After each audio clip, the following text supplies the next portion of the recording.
네, 오늘 날씨가 조금 기온이 내려간 것 같습니다.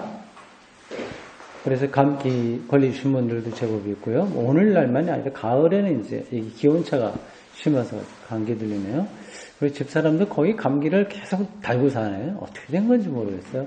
그래서 약 먹지 말라고 하더라도 자꾸만 그 약 먹고, 그 약 먹고 약간 괜찮은 것 같으니까 무리하고 계속 그게 반복되는 것 같습니다. 그냥 알아야 된다고 되는데, 감기는 원래 약이 없는 건 아시고요. 감기가 많이 있는 것 같습니다. 여러분도 어떠세요? 날씨가 이렇게 약간 좀 싸늘해지면 저는 기분이 더 좋은데, 어떻습니까? 정말 그래요. 약간 정신이 바짝 차려지고, 괜찮습니다.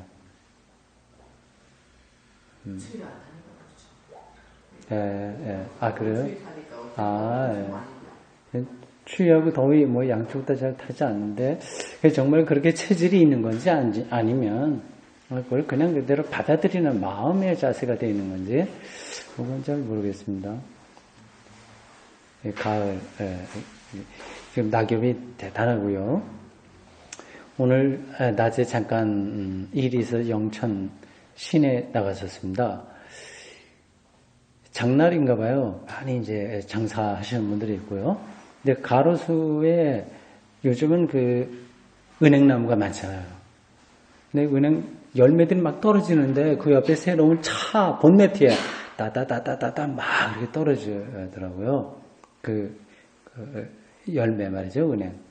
아주 보기에 좋았습니다. 오늘 우리 같이 공부할 부분은 마지막 부입니다. 부로 신학 작업이에요. 신학 작업 제 4부예요. 여기서 4번 하면 다 끝납니다. 4장까지 있으니까 각 부의 4장까지 8번 하면 다 끝납니다. 그래서 11월, 12월 말에 딱 끝나지는 못하고 내년 앞부분까지 조금 가야 되지 않을까 싶습니다. 이 책이 새롭게 번역돼서 나왔다고 그러네요. 다비아 거기에 추천하는 거 보니까 누가 써 올렸어요. 그 복 있는 사람이라고 하는 출판사에서 냈습니다. 복 있는 사람 출판사가 괜찮아요. 그 사장도 제가 잘 알고요. 뭐 이거저거 좀 같이 뭐 또 하는 작업도 좀 있기도 하고.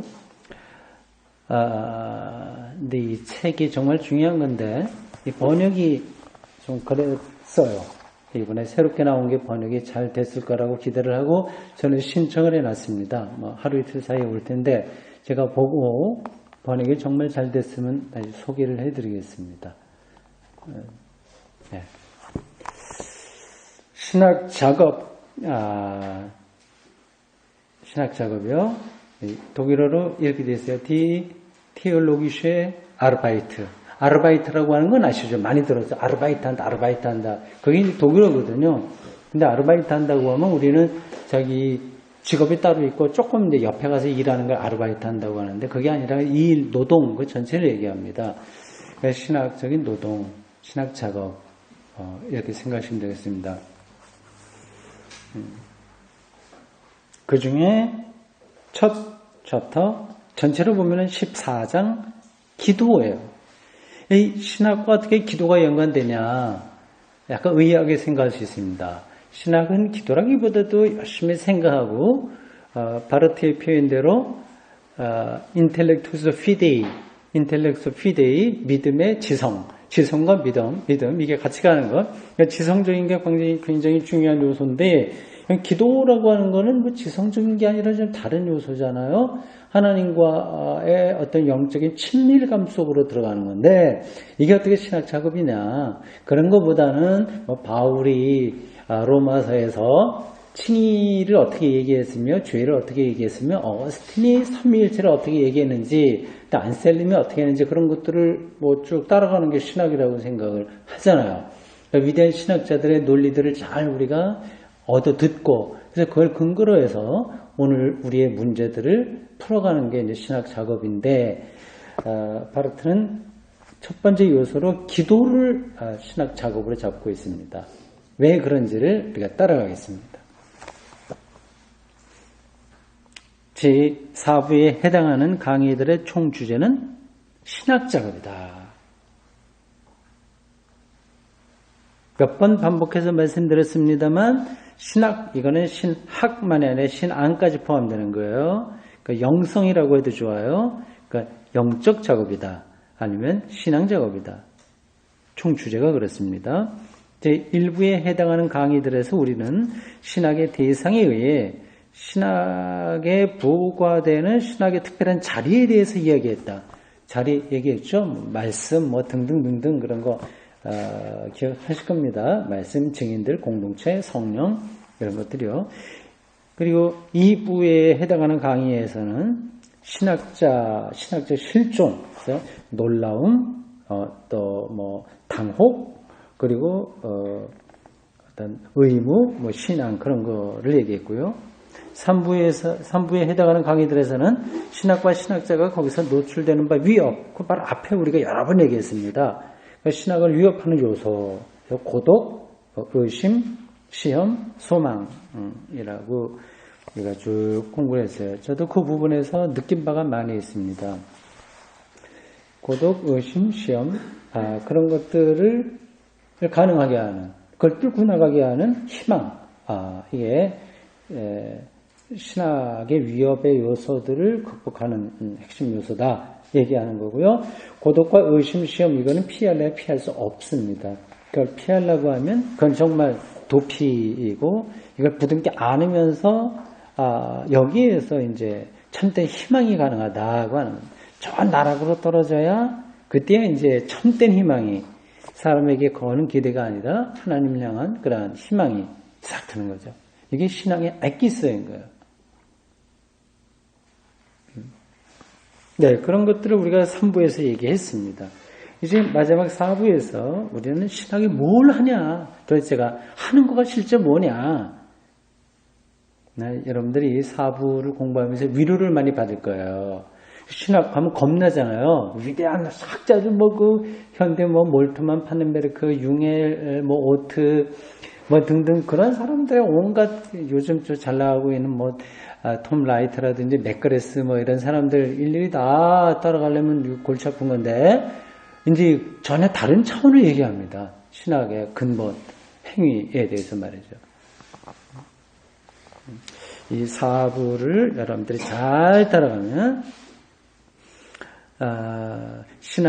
신앙의 깊이로 들어간다고 하는 게 뭐냐 하는 것을 그냥 아는 것만이 아니라 크게 위로를 받을 겁니다. 이제 마지막 강의에서 우리는 신학이 무엇을 행하며 무엇을 수행하고 무엇을 성취하냐에 대해서 논의하고자 한다. 기대가 됩니다.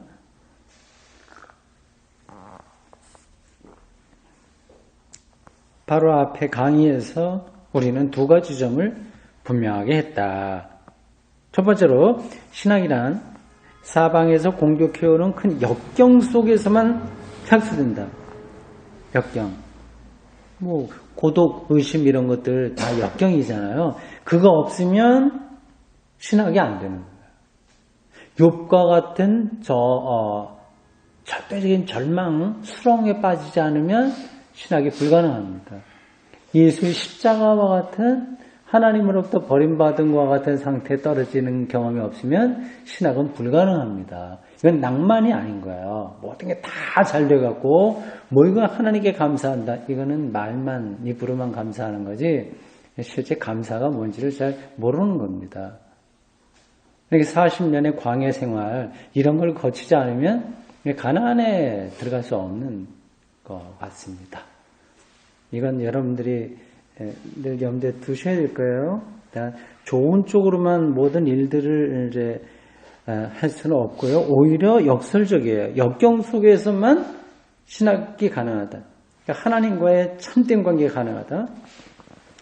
그리고 성취될 수 있으며 비록 안과 밖으로부터 위협을 받지만 결국 이는 신학의 대상 자체에 의한 것이라고 하는 것이다. 그러니까 하나님이 주신 시험인 거예요.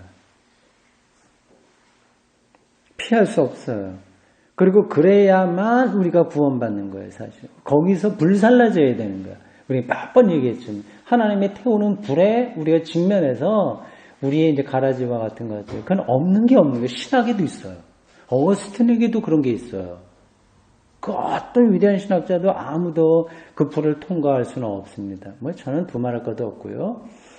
그러니까 하나님에 의한 것이기 때문에 이건 역설적인 거죠. 하나님이 주신 거면 어때요? 결국은 시험은 시험이 돼 어때요? 은총이지.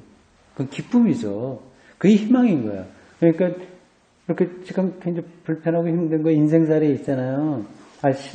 신앙 속에서 좀 더 그런 걸 느끼지 않습니까? 그게 하나님으로부터 왔다고 하는 사실을 생각하면 두렵지 않은 거죠. 결국 이게 우리를 죽이는 게 아니라 어떻게 해요? 살리는 거니까. 이제 그 어떤 그 포인트를 우리가 붙들어야 됩니다. 심판과 죽음이 없이는 그 누구도 그 무엇에게도 은총과 생명이 있을 수 없으니 신학에게는 더 말할 것도 없다. 따라서 겸손이 없는 신학은 용맹도 지닐 수 없고 겸손이 없다고 하는 것은 이 위협받지 않고 난 잘해갖고 모든 게 잘 풀렸어. 예를 들자면 만사형통이야. 근데 이런 식은 이제 겸손한 게 아닌 거죠. 하나님의 불에 의해서 태워져야 될 부분들이 많이 있어. 그걸 알면 겸손하게 되는 거죠. 예, 그게 없으면 용맹할 수 없는 거예요. 이거는 계속 이제 그 안에서 돌기 때문에 그렇습니다. 낮아짐이 없는 신학은 고양, 높이 올라가는 것도 경험할 수 없어요. 우리의 능력으로는 아무것도 성취될 수 없다는 사실을 인식할 수 없는 신학은 그 어떤 용감한 행동도 했었다.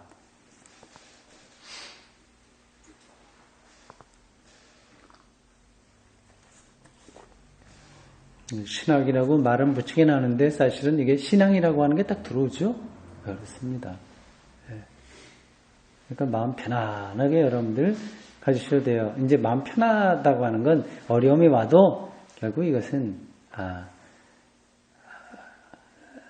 그거를 통해서 우리가 더 용감하고 더 신학적인 작업에 깊이 들어갈 수 있기 때문에 그런 겁니다.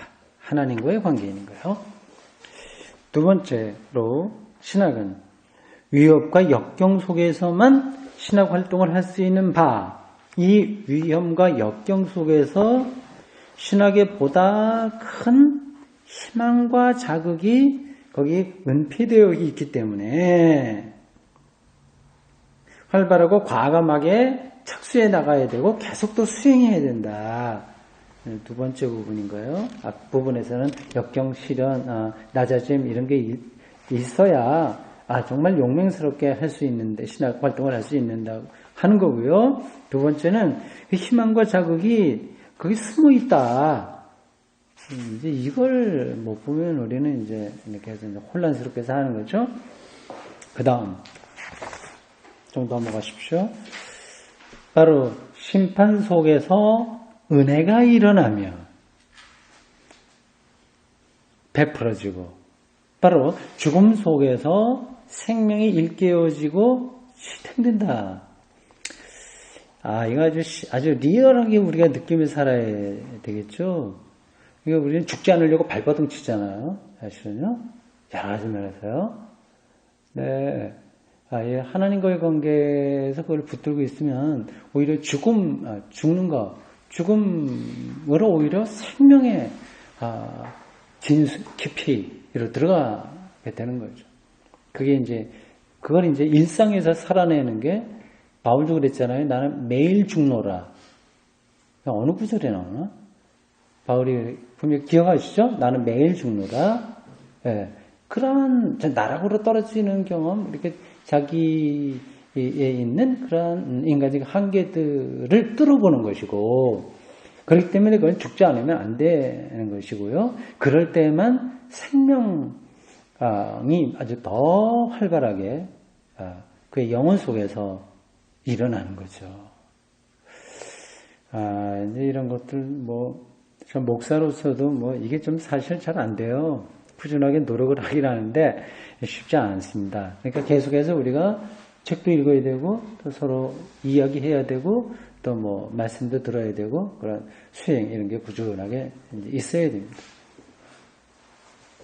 바로 겸허죠. 겸허 속에서 용맹스러울 수 있으며 그래야 한다. 신학에 있어서 자신을 낮추는 자라야 높임을 받을 수 있고 또 그래야 된다. 우리들의 힘으로는 아무것도 이루어질 수 없다는 사실을 알 때 우리는 용기 있게 행동할 수 있고 또한 그래야 한다. 저도 이런 말씀을 실질적으로 받습니다. 목회를 하는 목사지만 내가 할 수 있는 건 하나도 없다. 해봤자 별거 아니다 생각을 하고 있어요.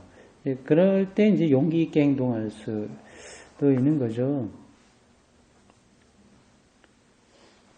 제가 설교 비평한 다음에 사람들이 많이 주변에서 어떻게 이렇게 용기를 갖고 그거 했냐 뭐 그런 얘기를 많이 들었어요.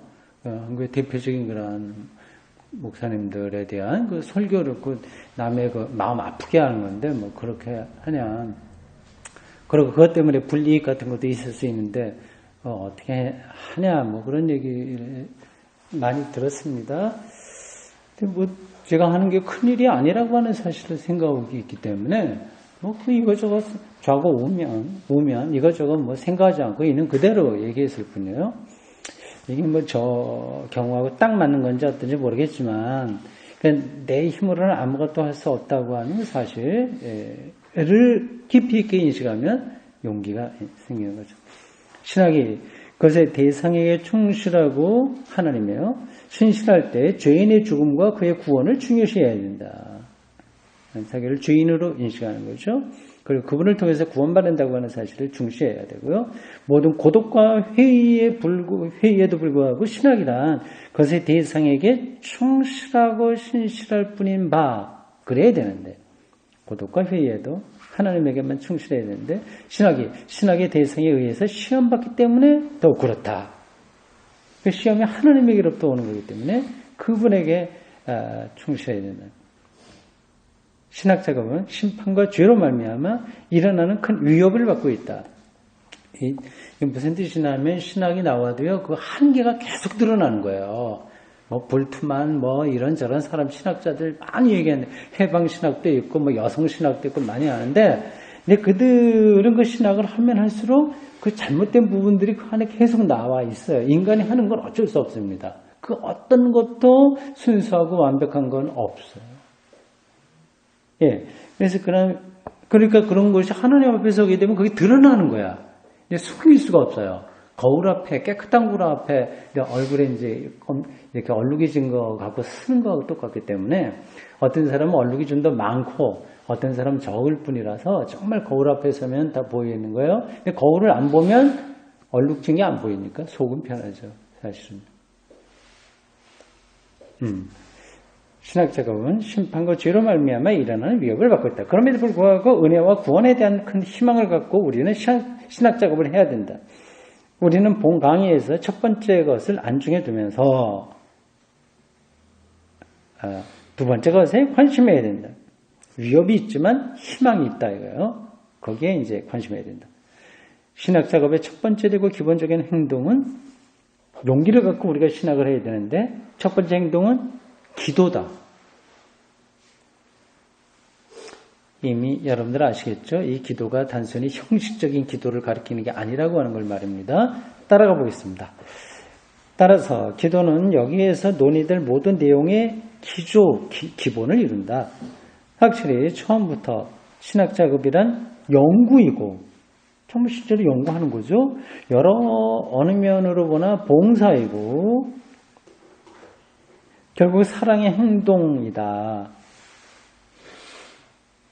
우리는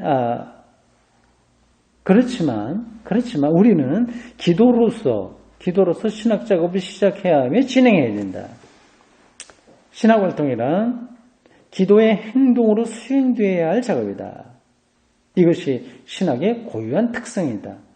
우리는 기도 그 자체가 일이라고 하는 사실을 염두에 두지 않으면 안 된다. 그게 이제 신학 작업이라고 하는 거. 이게 노동이에요. 일이 그 기도가 일입니다. 쉬는 게 아니라 일이에요. 기도는 매우 힘든 일임에 틀림없다. 두 손을 움직여서 뭐를 만들어내는 그런 일이 아니라 둘을 합장하는 그런 기도의 모습이죠. 두 손이 활동함으로써가 아니라 오히려 모음으로써 하는 거다. 네, 그 다음 패러그래프. 재밌는 여기 라틴어가 이 중에 그 용어 해설 비슷하게 나옵니다. 저도 이거 읽고 처음 그 내용을 눈치챘어요. 신학에 관한 한 기도하라 그리고 일하라 는 법칙은 어느 경우에도 타당하다. 기도하라 그리고 일하라. 오라 에트 라보라. 이거 문장 기억하시죠? 어디에 나오는지요? 베네딕트 수도의 슬로건입니다. 그리고 제가 작년에 우리 교회 10주년 기념으로 낸 매일 기도하라 거기 서문에 제가 이걸 그대로 썼어요. 오라 기도하라 에트 그리고 라보라 노동하라 합니다. 그건 이제 수도원만이 아니라 수도승 전통이고요. 사실 기독교인의 삶을 압축적으로 표현한 겁니다. 이 법칙의 요지는 시작할 때만 기도하고 처음에 기도 간단하게 하고 그 다음에 뭐 일을 진행하는 거 이게 아니라 기도가 없이 그냥 일을 하는 게 아니라 그게 하나라고 하는 거예요. 일한다. 여기 이게 일하라는 명령문으로는 라보라 이건데 그걸 원형으로 보면 영어, 독일어, 라틴의 원형이 있거든요.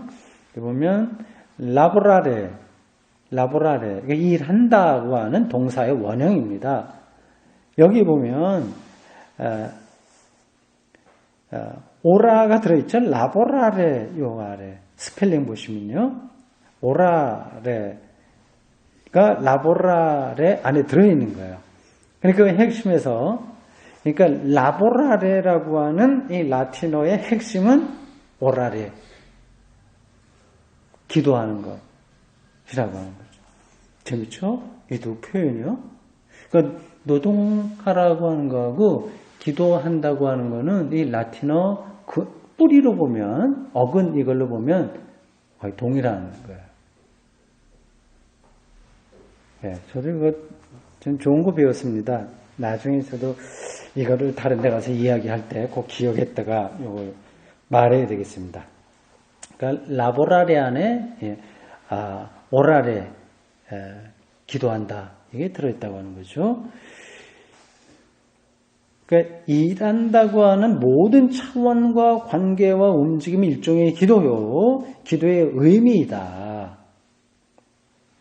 그래서 지난번 수련회 갈 때 이제 수련회에서 말씀드렸죠. 설거지 영성이라고 다른 때도 비슷한 거 얘기했습니다만, 그러니까 설거지가 노동이지만 이게 기도예요, 사실은요. 이 안에 하나님과의 관계로 들어갈 수 있는 고유한 그런 통로들이 있는 거죠. 자, 이것과 관계된 몇 가지 요점들을 이제 짚겠습니다. 전체적으로 4가지가 나옵니다. 오늘은 2가지만 보도록 하겠습니다.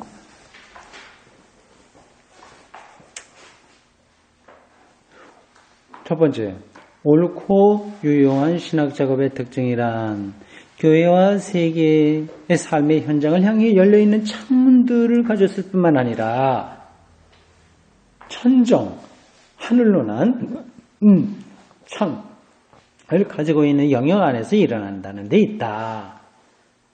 말하자면 신학작업은 하늘에 의해서 그리고 하나님의 행적과 말씀에 의해서 열렸으며 하늘과 이 하나님의 행적과 말씀을 향해서 열려있다. 다음에 사실은 자명한 게 아니다. 정말 중요한 건데 그 사람들이 생각하지 않는다는 뜻이에요. 이 신학작업이 이처럼 열려진 영역 안에서 신학의 대상, 신학의 근원 및 신학의 목표 하나님이에요. 하나님의 일이에요. 하나님의 말씀이에요. 그걸 향해서 열려있으며 이런 식으로 그 대상에 근거하고 있는 큰 위협과 이 위협보다 더 큰 소망을 향해서 열려있다고 하는 사실이다. 이게 중요한 건데 사람들이 그거를 잘 붙들지 못한다고 하는 겁니다. 만약에 신학자의 이런 위협과 소망으로부터 자신을 숨긴다면 이 신학 활동 영역이란 폐쇄되고 뭔가 빽빽이 무엇인가 꽉 찬 공간이요, 캡슐 속에 들어박힌 공간이요, 불빛조차 없는 공간이다. 답답한 거죠. 그러니까 사람들의 어떤 그러한 걸로 다 뒤범벅이 되어버린 그런 겁니다. 어떤 위협과 그것보다 더 큰 희망을 향해서 열려 있지 않으면, 그러니까 하늘로 난 창문이 없다면 이게 그렇게 된다 하는 얘기입니다. 참 중요한 얘기입니다. 이게 설교조로 여러분들에게 들릴지 모르지만 단순히 설교가 아니라 우리 영성의 근본을 이야기하고 있어요. 이걸 여러분들이 여기 좋은 단어 우리가 오늘도 또 봤네요. 이 천창이라고 한 천창, 하늘로 난 창문. 예. 시인들이라고 한다면 이런 밤에 별을 보겠지. 그들도 그게 이제 천창이에요. 그러나 우리는 단순히 별빛에 머물지 않고 그것을 창조한 하나님과의 관계의 어떤 소통의 길을 우리가 알고 있으니까 이게 우리를 살리는 거죠. 이건 단순히 뭐 신학적인 이론이나 설교의 공자와알이 아니라 근본이 되는 그런 가르침입니다.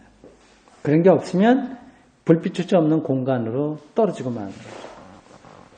신학 활동의 영역이란 무엇보다도 그 자체가 인간의 물음과 대답, 인간의 탐구, 사고, 언어의 공간이다. 신학자들은 다음의 사실을 발견하자마자 놀라지 않겠는가? 즉 신학자들은 그들의 전폭적인으로 진지한 노고에서 아주 최선을 다해서 일하는데, 즉 성경 말씀에 더 귀를 기울이고 신앙 고백과 교부들 및 동시대 신학자들의 소리에 대해서 보다 개방적인 시도하며 개방적인 이해를 시도하며 서로 대화하면서 뭘 맞춰가고 세상에 상당히 옳고 중요한 통찰들과 표현들에 대하여 개방적이 된다고 하더라도 그냥 굉장히 합리적인 태도를 지금 가리키는 거예요. 뭐 이렇게 꽉 막히지 않고 그래도 대화도 하고 뭔가 소통하고 막 그렇게 하는 거예요. 그건 옆으로 난 창문이에요. 이런 작업이 필요한 거예요. 그럼에도 불구하고 다람쥐가 쳇바퀴를 돌듯이 인간의 영역, 너무도 인간적인 인간의 영역 안에 맴돌고 있다고 하는 사실이다. 그래 세련되게 많이 그런 걸 하긴 하는데 그게 결국은 다람쥐 쳇바퀴 돌듯이 인간적인 영역 안에 머물러 있으니, 신학이 이제 그러고 있으니 이게 어떻게 되냐는 얘기입니다. 정확하게 짚고 있습니다. 신학자는 여기저기에서 머뭇거리기도 하고 여기저기에서 서두르면서 확실히 흥미있는 문제들과 사려 깊고 감동적인 인식들에 도달한다. 좋은 것들이에요. 다 그렇게 합니다. 그래서 사회를 어떻게 변혁시키고 뭐 구제를 어떻게 할 것이며 뭐 교회 일치는 어떻게 할 것이며 그런 다 좋은 것들이에요. 그러나 전체 내용과 개별적인 내용은 비록 그가 문제의 중심에 서서 창문을 사방으로 활짝 열어놓고 굉장히 합리적인 생각과 대화를 한다고 하더라도 결코 그 어디에서도 밝히 그 모습을 드러내지 못하는 자신의 통일성, 필연성, 건전성, 아름다움을 결코 나타내 보이려고 하지 않을 것이다. 번역이 약간 좀 그런데 아무리 그렇게 노력을 한다고 하더라도 그 통일된 어떤 내적 영혼의 중심, 이제 이게 나타나지 못한다고 하는 겁니다. 늘 허전한 거예요. 도대체 무엇이 결핍되고 있나? 열심히 뭔가를 그렇게 하긴 하는데 세련되게 합리적으로 했는데 근데 왜 그렇게 결핍되어 있나? 결핍은 다음과 같은 것이다. 이게 저한테 주는 바르타 선생의 충고같이도 이제 들려요. 오늘 제가 그래서 많이 배웠습니다. 조금 더, 그래도 조금 알고 있었던 건데, 조금 더 확실하게 그 방향을 잡을 수 있었어요. 그 결핍은 다음과 같은 것이다. 신학자가 그 모든 노고에서 아무리 열심히 일하고 아무리 폭넓은 관심을 갖는다고 하더라도 결국은 자기 자신 안에 갇혀 있다고 하는 사실이요. 천창을 향해서 폐쇄되었으므로 위로부터 전혀 빛을 받아들이지 않고 전혀 이 위를 바라보지도 않는다는 사실이다.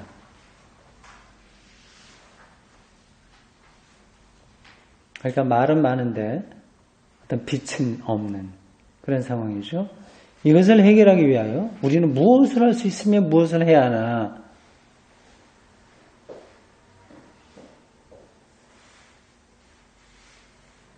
네, 우리는 결정적으로 특별한 해결책을 모색해야 된다.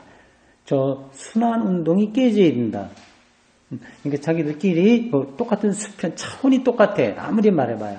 차원이 똑같으면 이건 이제 거기서 거기거든요. 계속 이제 말만 많아지는 거예요, 사실은요. 이게 깨져야 된다고 하는 겁니다. 다른 차원이 개입돼야 되는 거예요.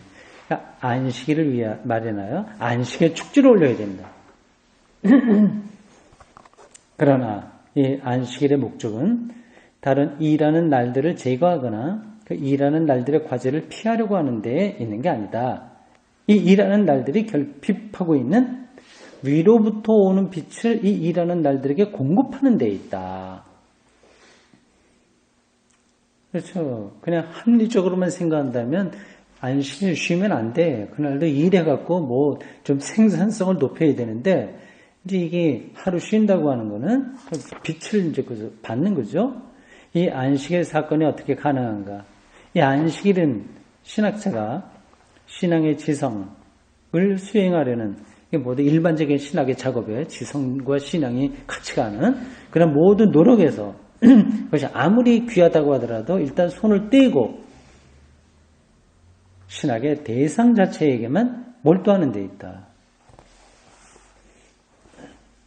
예, 이제 목사들이 많이 읽어야 될 부분입니다. 교회 일, 좋은 거 다 있지만 일단 손 떼고 하나님만 향하는 그러한 목사의 영적인 안식일 이게 좀 필요하죠.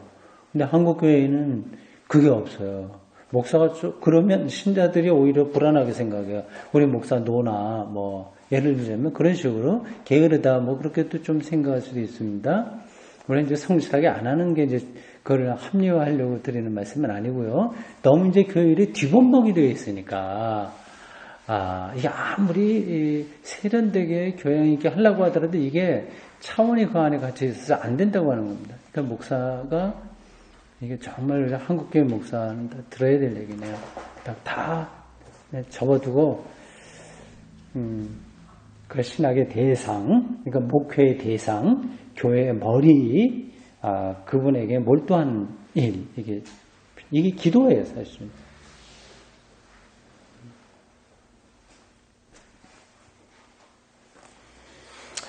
이처럼 자신이 하던 작업에서 손을 떼고 하나님을 향한다고 하는 것은 기도를 시작하는 거 아니고 뭐란 말이냐. 그게 기도 아니냐. 기도가 시작할 때는 인간이 아무리 훌륭하고 행복한 일을 한다고 하더라도 일단 그 일을 멈추고 뒤로 미룬 후 자기 자신이 하나님 앞에 서 있다고 하는 사실에 대해서 분명히 알게 될 때다. 이것이 필요하지 않을 때가 사실 언제인가 이렇게 가지고 단서를 붙여놨어요. 정말 이 바르트가 표현을 멋지게 합니다. 마지막 축제 때 결혼식 때 오라고 왕이 이렇게 다 보내는데 뭐 땅 사러 간다 안 간다 뭐 누가 아들 장가 보낸다고 안 한다 뭐 한다고 밭을 가러 가라 하는데 그런 거하고 비슷한 거예요. 근데 그걸 일단은 멈춰야 되는데 이제 그게 안 되는 거죠. 이 하나님은 그의 행적과 말씀으로 인간의 주님이시요 심판자이시고 구세주이시다. 인간은 그 하나님이 자신 앞에 서 계시다는 사실을 그래요. 그 밑줄 긋고 잘 읽어보십시오. 하나님이 자신 앞에 서 있다고 하는 사실을 분명히 알 때만 기도를 시작할 수 있는 거예요. 형식을 얘기하는 거 아닙니다. 이거는.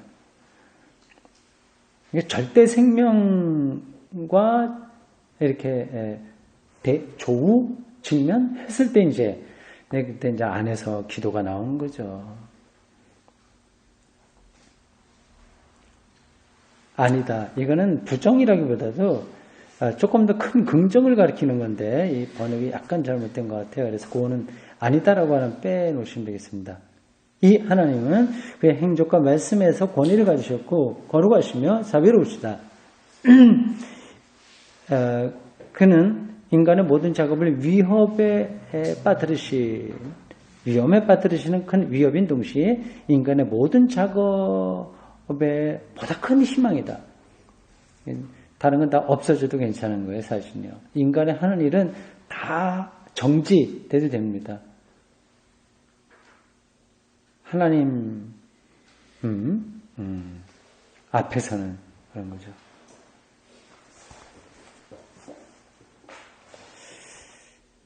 하나님께서는 통치하시는 분이다라는 사실에 대해서 명확히 알기 원하며 알려고 하는 움직임과 더불어서 기도는 시작된다. 그러니까 하나님은 가만히 멈춰있는 분이 아니라 움직이시는 거예요. 그리고 우리에게 오시고 하는 거예요. 그거가 이게 자기 영혼의 어떤 촉수 이런데 이렇게 딱 들어오지 않으면 나머지 기도는 이제 하소연되고요. 그리고 한풀이가 되고요. 아니면 바리새인들처럼 중언부언하는 게 되고요. 아니면 심리적으로 카타르시스 하는 거. 뭐 울고 싶은데 이제 막 그런 기도 핑계 대고 운다든지 그러니까 심리적으로 카타르시스가 됩니다. 이 기도는 거기에 머무르게 되는 거예요. 기독교의 기도는 그게 아니거든요. 지금 나온 대로 하나님이 통치하신다. 앞에서는 이제 하나님의 절대 생명 뭐 그런 것이 우리 눈에 이제 우리의 영적인 눈에 들어오면 그러면 고아로 살다가 친엄마를 만난 것과 같은 평생 어머니를 그리워하는데 없다가 정말 만났을 때 그럼 어떤 게 오잖아요. 그런 것 같은 어떤 기도 그 상태를 얘기합니다. 그런데 이 기도는 자신의 일을 포기하거나 소홀히 하기 위해서 행해지는 것이 아니다. 오히려 자신의 일이 열매 맺도록 그리고 이 일이 하나님의 조명하에 이루어짐으로써 하나님의 통치와 축복 밑에 있도록 하기 위해서 행해지는 거다. 다른 일들의 경우와 마찬가지로 신학 작업 역시 이와 같은 의식적인 기도 운동으로 시작된다. 그거를 좀 잘 알고 기도해야 된다는 얘기죠. 의식하고 이 기도를 책임적으로 하며 희망을 가지고 있는 사람은 우리가 다 그렇게 돼야 되겠죠. 신학의 위협인 동시에 신학의 희망이신 두 개가 늘 같이 붙어 다니죠. 늘 잊지 마십시오. 위협이면서 희망인 거예요. 이 분이 누구인가 하는 사실을 명확히 알아야 된다.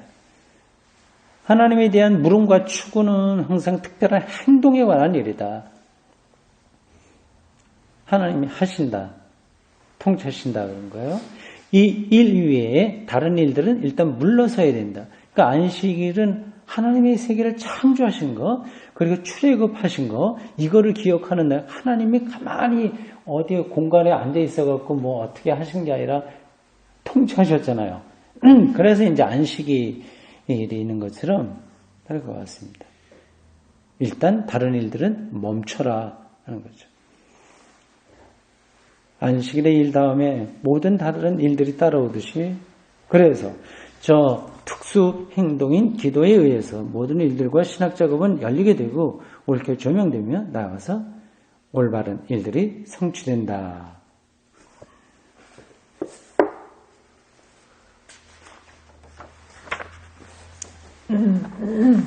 네, 1번이었습니다. 내용이 전달되죠? 좋죠? 저에겐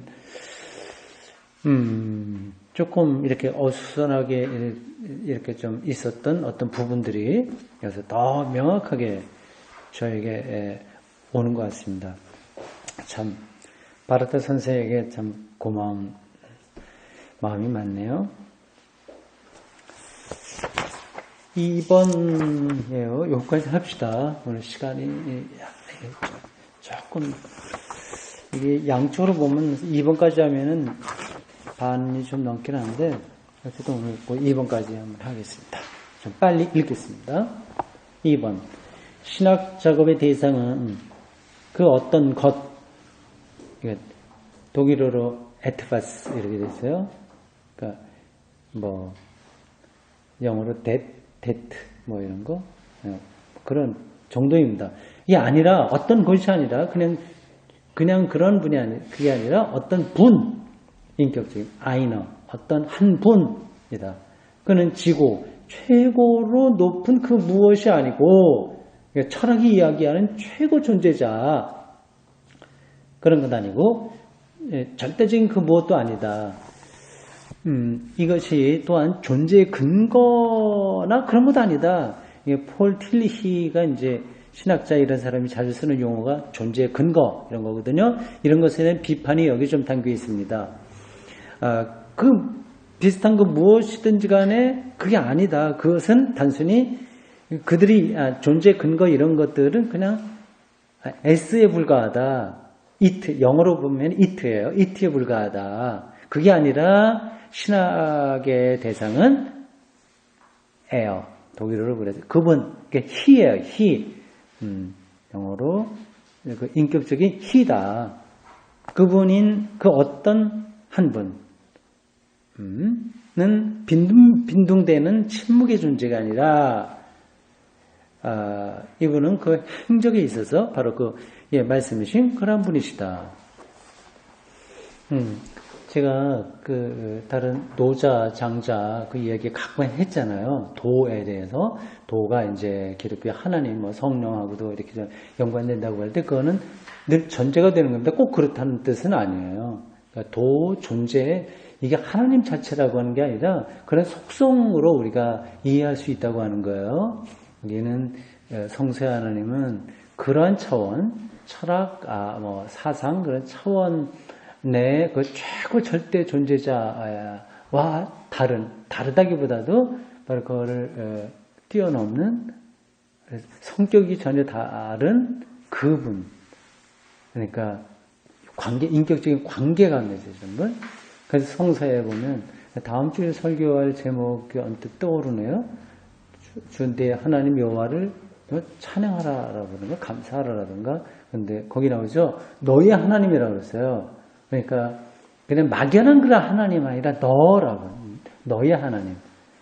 이게 그 하나님과 나와의 그 결속 관계, 그 애인들, 사람들 사이에서 그런 거하고는 비교가 될 수 없을 정도로 생명의 근원에서 그 관계가 되는 그 분이거든요. 이제 그런 분을 경험해야만 우리의 삶이 이제 눈에 보이고요. 그리고 이제 그런 것들을 받아들이고 열심히 살되 또 죽음, 이런 생명, 이런 것까지 그분에게 온전히 우리의 미래를 맡겨놓을 수 있습니다.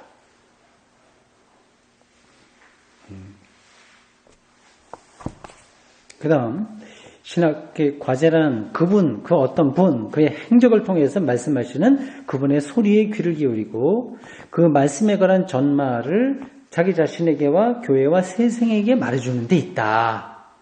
이때 신학은 그 어떤 분의 말씀이란 중성적인 고지 알려주는 거, 그냥 누가 그렇게 했다더라, 그냥 소문을 얘기하듯이 그런 게 아니라 역사의 결정적인 순간이요, 하나님과 인간 사이의 교통의 결정적인 순간이라는 사실을 그 무엇보다도 그리고 결정적으로 인식해야 되고 증명해야 될 것이다. 결정적인 순간. 예수 그리스도 사건이죠. 이것은 인간을 향하신 하나님의 말 걸어오시는 것, 그런 것이다. 나는 너를 애굽 땅의 종노릇에서 인도해낸 여호와 너의 하나님이다. 너희는 나 외에 너 이렇게 막 그런 관계가 나오죠. 다른 신들을 섬기지 말라. 하나님 이렇게 말을 걸어오셨고 이스라엘의 것을 수용하셨다. 이것은 하나님의 행적의 진리의 말씀이고 하나님 자신의 진리의 말씀입니다. 따라서 하나님과의 관계에서 일어나는 모든 인간적 사고와 언어는 하나님 말씀에 대해서 응답하는 성격을 지닌다. 누가 어떻게 했다더라, 했대더래, 뭐 이런 게 아니라 너와 나로 이제 응답 오시고, 그리고 거기에 응답하고 책임지고, 그 시험에 들리고, 또 희망을 안고 이런 관계인 거죠. 근데 이렇게 쉽지 않을 겁니다. 근데 대개는 이런 관계로 잘 못 들어가요. 느슨해요. 예, 하나님을 믿는다는 게 이게 뭐 어느 집 마음씨 좋은 아저씨가 옆집에 산다. 그러니까 나 힘들 때 도와줄 수 있을 거야. 이런 정도의 그림, 그런 게 신앙에 좀 많이 있습니다.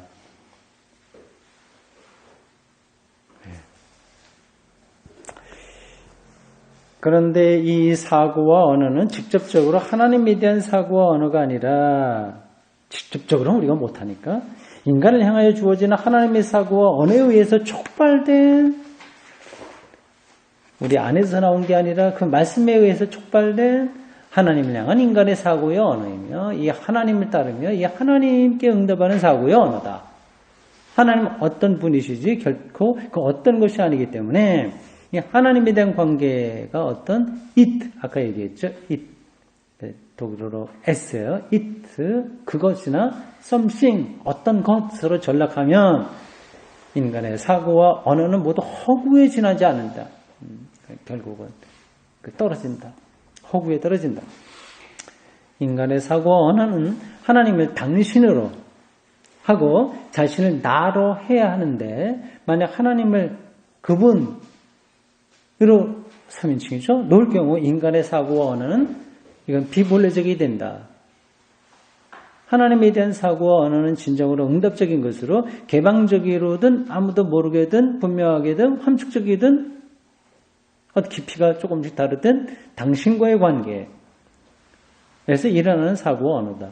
이 사실은 다음과 같은 거다. 즉 신학 작업이란 예배 의식적인 행동의 형태를 띤 예전적이라는 뜻이에요. 예전.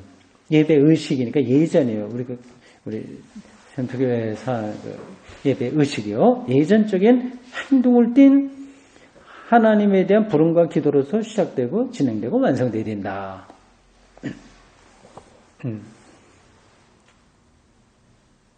이것도 좀 설명을 해야 되는데 넘어가겠습니다. 물론 여기서 제 3인칭으로서의 신학적 사고와 언어의 베일이 있다. 그렇게 말할 수도 있다고 하는 겁니다. 우린 이것을 꿰뚫어보고 넘어서야 된다. 이 베일을 벗기기 위해서 캔터베리의 안셀름, 유명한 중세기 때 신학자 안셀름, 캔터베리에서 살고 있었던 안셀름은 그의 책 모놀로기온이라고 부르는 형태의 신론을 책이 아니라 그 주제군요. 프로솔로기온으로 대체하였다. 이 그의 프로솔로기온의 신학 소설이라고 하는 이제 안셀름의 책인데요. 복잡하니까 넘어가겠습니다. 이 후자에서 안셀름은 모놀로기온을 갖다 프로솔로기온으로 이제 대체했다고 하는 건데 하나님의 실존과 본질에 대해서 사실상 처음부터 끝까지 하나님의 직접적인 말 건네므로 말해야 했고 하나님의 기도로서 전개하지 않으면 안 되었다. 18세기 초 안셀름을 따라서 데비드 홀라츠는 적어도 그의 교의학의 각 항목을 분명한 기도로 끝맺었다.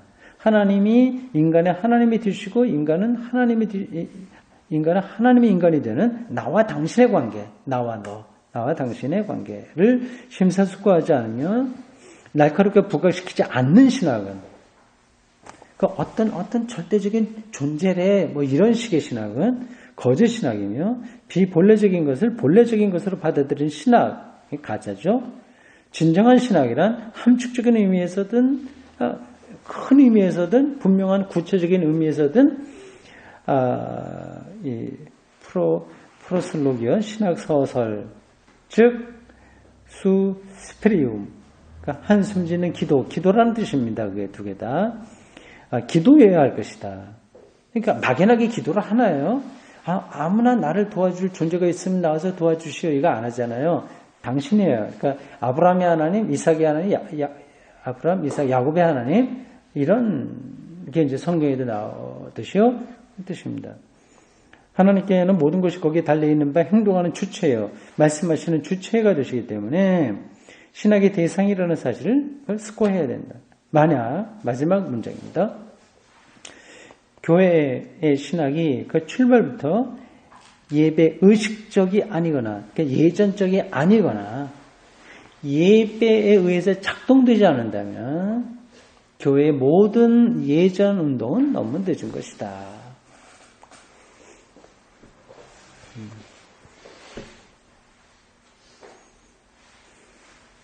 맨 끝에 문장이 좀 약간 까다로운데요. 제가 설명하지 않겠습니다. 하여튼 그러나 뭘 얘기하려고 하는 건 아시겠죠? 그 신학은 기도예요. 기도가 그냥 들어지는 게 아니라 그냥 들어지면 그거는 할 수도 있어요. 그러나 그냥 들어지는 게 아니라 나와 너의 인격적인 관계니까요. 그러니까 먼저 말을 걸어 어떤 분이 그럼 내가 응답하는 거야. 이게 예전이에요. 예전 예배가 그런 하나님의 계시와 우리의 응답이라고 하는 거를 상징적인 어떤 그 순서와 언어들로서 체계화한 거 이게 예전이거든요. 근데 그러한 기도는 거기서 나오는 거예요. 이게 나와 너의 관계 속에서 나오는 기도 이런 것이 아니면 신학 혹은 신앙 이런 것들은 저 근본을 놓친 거다. 이라고 했습니다. 오늘 저도 좋은 이야기 가르침을 받았고요. 천창이라고 하는 단어가 또 남아있네요. 천창의 빛을 있어야 되지 옆에 창문만 갖고는 아무리 그럴듯하게 서로 옳고 그른 거를 따지고 논한다고 하더라도 결국에 해결은 안 되고 다람쥐 쳇바퀴 안에 들어있는 거하고 비슷하다. 어떻게 우리가 여기서 천창으로부터의 빛을 받을 수 있는가. 이게 뭐 우리 개인적인 앞으로 인생살이에 있어서 아주 중요한 문제입니다. 죽을 때까지 가야 될 그런 길입니다. 기도하겠습니다. 주님, 오늘 저희들 매주 늘 그렇듯이 수요일 저녁 이미 계절이 많이 흘러 가을도 깊어지고 막바지로 가고 있는 이 즈음, 그래서 어둠이 잔뜩 깔려있는 이 시간, 이 카타콤처럼 우리가 자리하고 있는 이 지하 예배초소에서 우리의 신앙의 그 수행 과정에서 앞서갔었던 어떤 선배의 글을 읽고 같이 생각을 나눴습니다. 기도가 모든 신학의 출발이고 과정이고 또 마침이라고 하는 사실을 다시 한번 각성하게 됩니다. 하나님을 막연한 어떤 분으로가 아니라 그리고 어떤 상품을 잘 포장해서 있는 것과 같은 게 아니라 그리고 우리 내세를 그저 보장해 준다고 하는 막연한 기다림으로가 아니라 지금 말을 걸어오시는 분으로 그래서 우리가 대답하지 않으면 안 될 그러한 분으로 매일매일 경험하며 살아가도록 저희들을 붙들어 주십시오. 또 이렇게 그동안 어려운 이런저런 일을 겪다가도 오랜만에 나온 당신의 아들도 있으니 그를 주님께서 치료해 주십시오. 오늘 우리 돌아가는 발걸음도 주님께서 지켜주실 줄로 믿고 예수 그리스도의 이름으로 기도합니다. 아멘.